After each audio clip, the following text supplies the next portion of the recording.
It always starts small. The flinch when someone sighs near you, the second guessing after you speak, the silent spiral of asking, did I say too much? Was I too much? You walk into a room and immediately feel like you need to shrink, not because anyone told you to, but because somewhere, at some point, your nervous system started mistaking visibility for danger. You scanned faces for disappointment. You reread texts for tone. You apologize even when nothing was your fault, not because you're broken, but because you were trained by silence, by shame, by the unsaid rules of a household, a culture, a memory you barely remember, that your existence might be the disruption. And so, you adjusted. You became hyper-aware. You became responsible for everyone else's emotional temperature. You learned to read rooms instead of resting in them. You learned to explain yourself before you were even accused. You learned to carry guilt like it was a duty. And now, as an adult, you're exhausted. Not just because life is hard, but because being you feels like a liability. You've internalized a belief that Jung would call shadowed. If something is wrong, it must be me. That belief? It runs deep. Carl Jung taught that what is unconscious becomes fate. And for many of us, this feeling of always being the problem isn't fate. It's programming. Somewhere in childhood you absorbed the idea that love must be earned through performance, that safety is conditional, that peace only arrives when you become what someone else needs you to be. And when your needs were unmet, your boundaries violated, or your voice silenced, you didn't blame them. You blamed you, because a child would rather believe they are the problem than believe the people they depend on are unsafe. And so the story formed. If I was better, they'd be happier. If I was quieter, they wouldn't leave. If I could just fix myself, everything would feel okay. This is what Jung meant by the shadow, not just the parts we deny, but the beliefs we swallow in order to survive. You didn't choose this story, but you inherited it. You adapted to it. You built your identity around it. And now, every relationship, every challenge, every moment of discomfort becomes a stage where that original wound repeats itself like a script you don't remember writing. Even healing becomes a performance. You read the books, you do the inner work, you say the affirmations, but somewhere beneath all that effort is still the silent whisper. Maybe if I heal fast enough, I'll finally be okay. Maybe if I'm spiritual enough, no one will reject me again. Maybe if I'm good enough, I'll stop feeling like the weight in the room. But healing isn't about changing who you are. It's about remembering who you were before you believed being yourself was dangerous. Carl Jung understood this better than anyone. He said, the most terrifying thing is to accept oneself completely. Terrifying. Because when you begin to accept yourself, you confront the truth that was hidden beneath the performance. You were never the problem. The problem was the belief that you had to become someone else to be loved, the weight you mistook for yourself. It's wild, isn't it? How you can walk through life with 100 moments of being loved, seen, accepted, and yet still obsess over that one sideways glance, that one unanswered message, that one moment where the energy shifted and your body tensed up like a crime had been committed, a crime you didn't commit, but somehow still believed was yours to carry. That's what happens when your nervous system has been trained to take responsibility for everyone else's discomfort. You stop asking, is this mine? And instead, you absorb, you assume, you shrink just in case your existence is too loud, too much, too wrong, again. Carl Jung said, the guilt that hangs on like a ghost in the unconscious must be brought into awareness or it will rule us. And that's what's happening. Your guilt isn't new, it's inherited, it's systemic, it's ancestral, and more than anything, it's misunderstood. You feel guilt where there is none to be felt. You feel shame when others are uncomfortable. You bend when no one asked you to, because somewhere in your soul, you equated self-abandonment with safety. But safety isn't found in perfection. It's found in presence, and you're not present, not really, when you're constantly managing how others might be perceiving you. You're not connected. When you're self-monitoring every word, every breath, every micro-movement of your own being, just to make sure you don't trigger someone else's reaction. This is the cost of internalized blame. You don't just lose peace, you lose yourself. And the most painful part? No one sees it. Because you've become so good at hiding the spiral. You smile, you nod, you adjust, but inside you're asking, did I mess this up again? Did I say too much? Was I too intense, too sensitive, too anything? You don't need to be reassured anymore. You need to be rewired. You need to meet the part of you that started believing their love was always contingent on how little space you took up. That belief, the one that says, if I don't manage everything, I'll be abandoned. That isn't you. That's your trauma speaking in first person. That's the ghost Jung was talking about. The unconscious guilt, the inherited shame, the belief that you have to preempt harm by making yourself small. And here's the truth.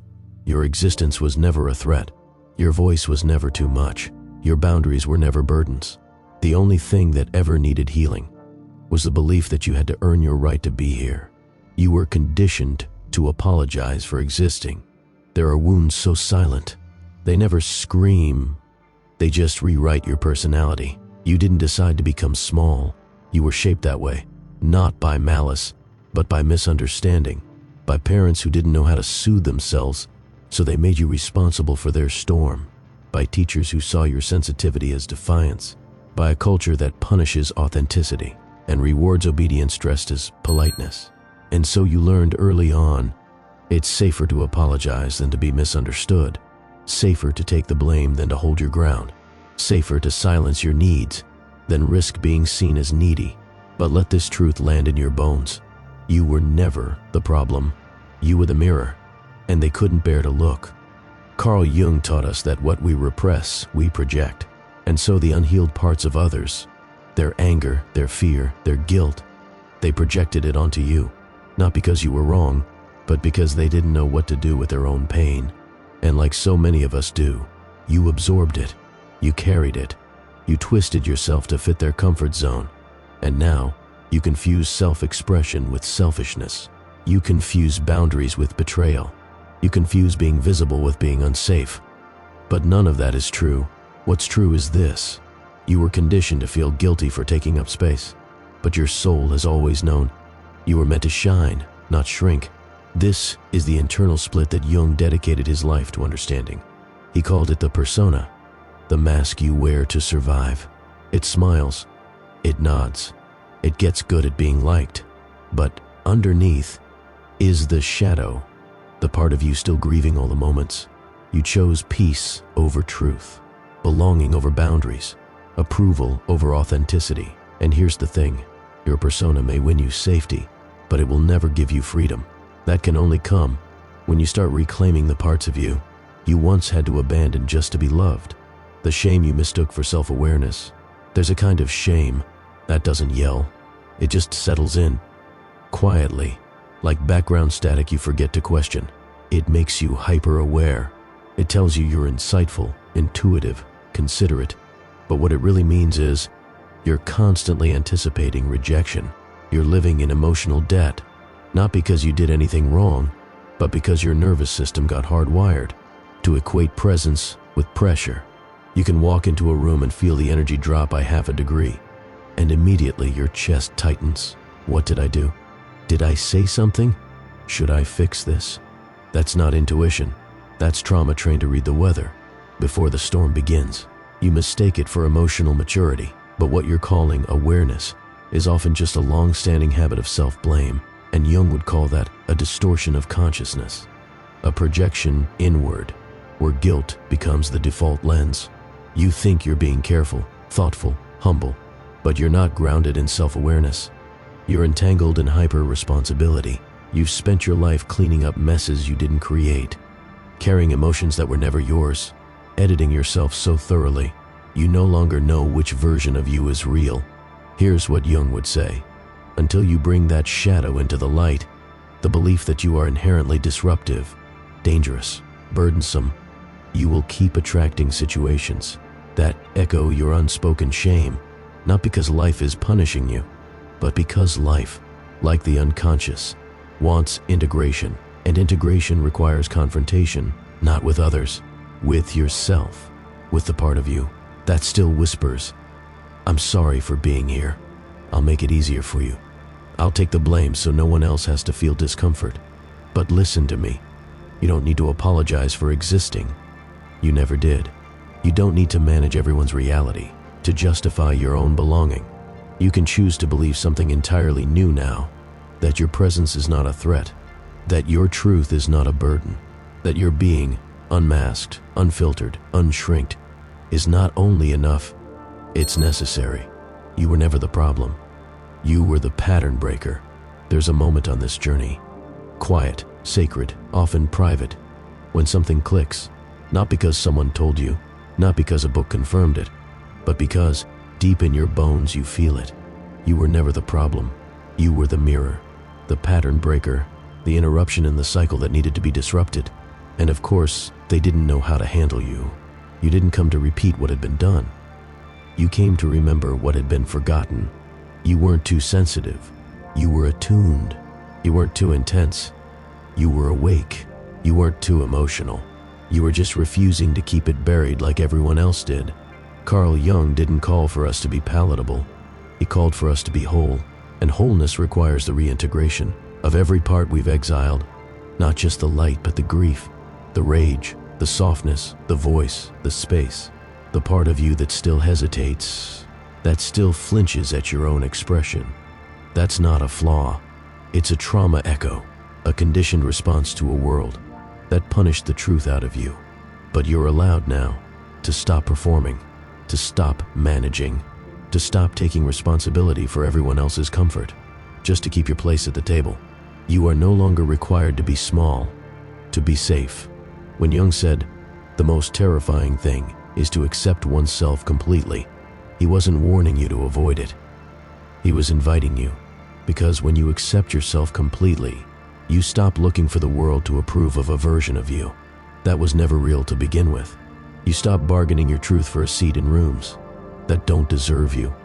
You stop apologizing for being exactly who you came here to be, and something inside you exhales for the first time in years, because now you no longer believe the lie that was handed to you. Now, you know, you were never too much. You were simply never mirrored in your full form. But you are now, because you've become your own mirror, and you finally see yourself clearly, not as a problem, but as the presence that ends generations of quiet suffering.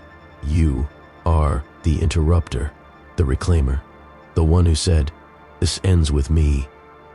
And that is the beginning of everything.